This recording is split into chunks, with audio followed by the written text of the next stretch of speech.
Alors, on continue. Prenons l'identité. L'identité, c'est une matrice diagonale. OK? Il contient quoi sur la diagonale? Il contient des 1, 1, 1, jusqu'à 1, n fois. Le reste, c'est des 0. Donc, d'après le corollaire qu'on vient de démontrer, le déterminant de n, ça va être égal à quoi? Déterminant de la matrice identité. Donc, il faut se rappeler toujours de ça. Déterminant de la matrice identité, ça va être quoi? Ça va être le produit des coefficients de la diagonale. Ça va être le produit des coefficients de la diagonale. D'après le théorème que je viens de démontrer, ça va être 1 fois 1 fois 1 fois 1, donc ça va donner 1. Voilà. Ça, c'est très important. C'est très important. Pour donner d'autres propriétés, ça va être très important. D'accord? Bien. Donc, si vous avez une matrice diagonale devant vous, je vous demande de calculer le déterminant. Faites directement le produit des coefficients de la diagonale. Directement. Ça va? Il ne faut pas se casser la tête. Donc, directement, vous faites le produit des coefficients de la diagonale. Alors, maintenant, à partir de ça, c'est très facile de vérifier que il y a une relation, bien sûr. Donc, si vous avez une matrice, voilà, un autre corollaire aussi, que je peux retirer de ça, un autre corollaire. Maintenant, il y a des corollaires. Corollaire. Donc, si vous avez une matrice A qui est inversible, une matrice A inversible, A appartient à M, une matrice carrée inversible. A inversible. Ça veut dire qu'il admet un inverse. D'accord? Alors, on peut dire que déterminant de A moins 1, déterminant de la matrice inverse, à votre avis, ça va être égal à quoi? Ça va être égal à 1 sur déterminant de A. 1 divisé par déterminant de A. D'accord? Alors ici, normalement, je ne sais pas si vous avez donné le théorème A est inversible, est équivalent que le déterminant est différent de 0. Oui, je l'ai énoncé.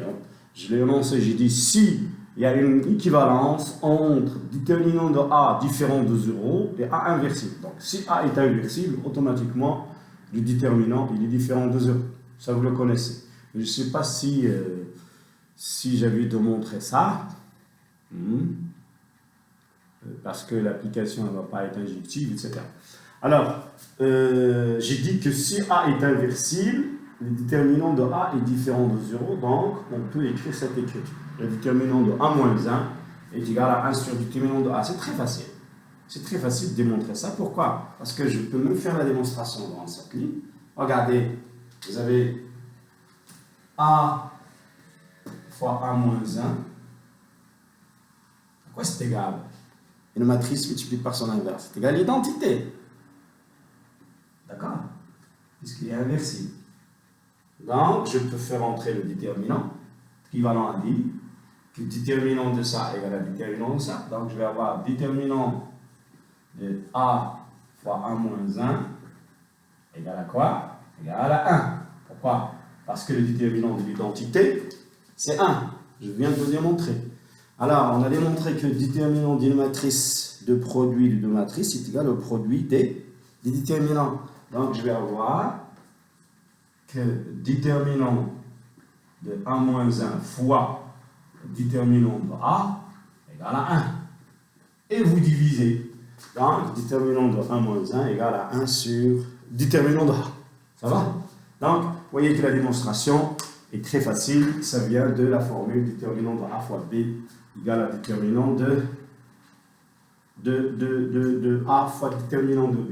Donc, j'ai dit il y a plein de propriétés sur le déterminant. Il y a plein de caractérisations du déterminant.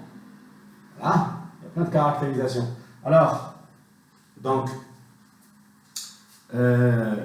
bien sûr, le déterminant, il y a des caractéristiques. Quelques caractérisations aussi.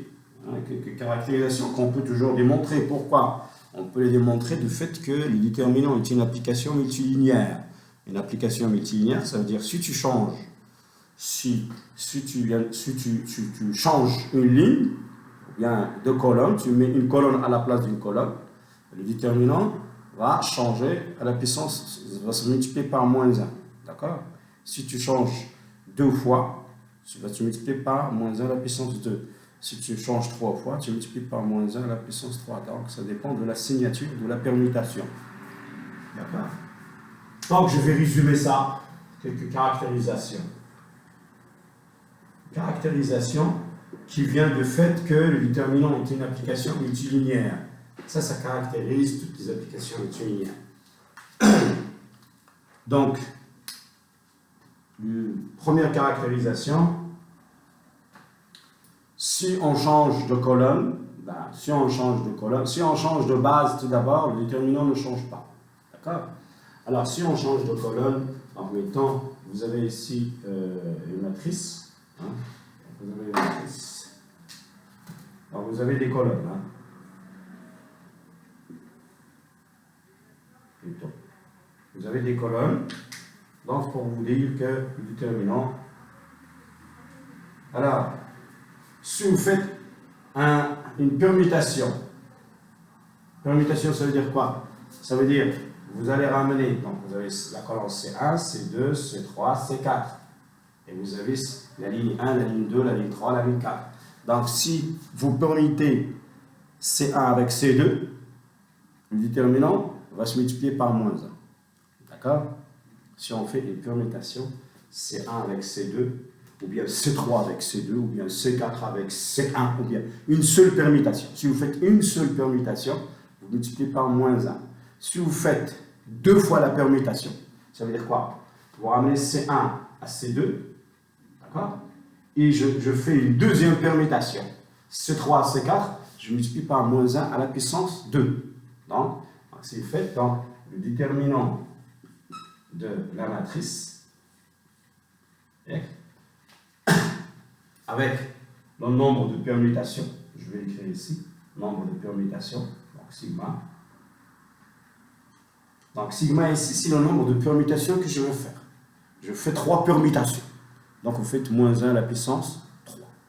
Je fais 4 permutations. Vous faites moins 1 à la puissance 4. Donc je vais dire c'est moins 1 à la puissance le nombre de permutations fois le déterminant de A. Donc j'espère que vous avez compris ça. Donc ça veut dire ici, sigma, ça veut dire quoi? Le nombre de permutations. Sigma, nombre de permutations de colonnes. Donc, ça veut dire quoi? Ça veut dire, si je permute les colonnes une seule fois, je fais une seule permutation, moins 1 à la puissance 1. Donc, c'est multiplié par moins. Si je permute 2 fois, ça veut dire quoi? Je prends une colonne, je la permute, je permute une autre colonne. Moins 1 à la puissance 2. Si je permute 3 fois, je fais 3 permutations. Voilà. Hein? Je permute 3 fois, je fais moins 1 à la puissance 3. Donc, c'est moins 1 à la puissance le nombre de permutations qu'on appelle la signature.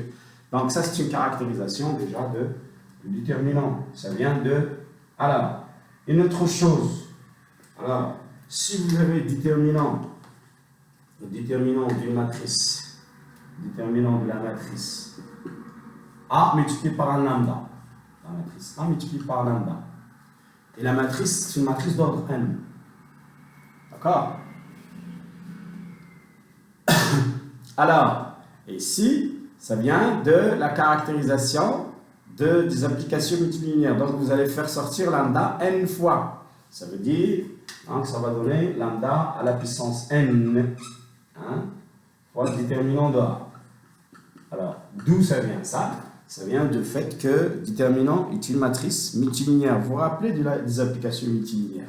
Dans l'application multilinéaire, j'avais dit que c'est une application qui est linéaire par rapport à chaque variable. Donc, une application multilinéaire en général, vecteur de x1, x2 jusqu'à xn.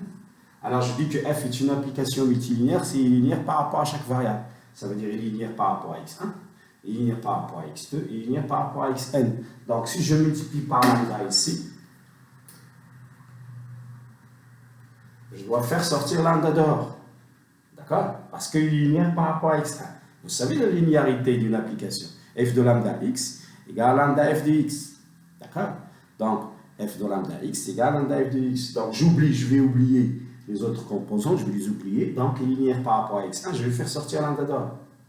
Et si je mets encore lambda ici, il est linéaire par rapport à x2, donc je vais faire sortir lambda une deuxième fois. Donc ça va être lambda carré. Et si je multiplie ici encore lambda par x3, je vais encore sortir lambda. Ça va lambda au cube. Et si je mets lambda fois xn, je vais faire sortir lambda combien de fois? N fois. Donc ça va donner lambda à la puissance n, f de x1 jusqu'à xn. Pourquoi? Parce que l'application f est multilinéaire. Donc je vais faire sortir lambda n fois, il est linéaire n fois. C'est la même chose. Le déterminant, notre déterminant, j'avais dit l'autre jour, c'est une application multilinéaire. Donc, si je multiplie une matrice, ça veut dire des vecteurs. Une matrice, c'est des colonnes, c'est des vecteurs. Par lambda, je vais les faire sortir n fois, ça va donner lambda à la puissance n déterminant de 1. C'est bon? Très bien. Donc ça, c'est des caractéristiques, s'il vous plaît, que vous devez garder. Il faut les garder parce que c'est très très intéressant. Si vous voulez, par exemple, si on vous donne, par exemple, donc, rappelez-vous de ça. Rappelez-vous de ça. D'accord? Le fait que déterminant est multilinéaire. Donc, il y a encore des caractérisations, d'autres caractérisations, mais j'ai essayé de donner aujourd'hui les caractérisations les plus intéressantes. Les caractérisations les plus intéressantes, les plus utiles pour vous, d'accord? Les plus utiles pour vous. Donc, il y a aussi une autre chose, si on a deux matrices semblables. Ah, les matrices semblables. Est-ce que j'avais déjà parlé de matrices semblables? Alors, c'est très facile, c'est une définition facile. Alors, je vais couper la vidéo.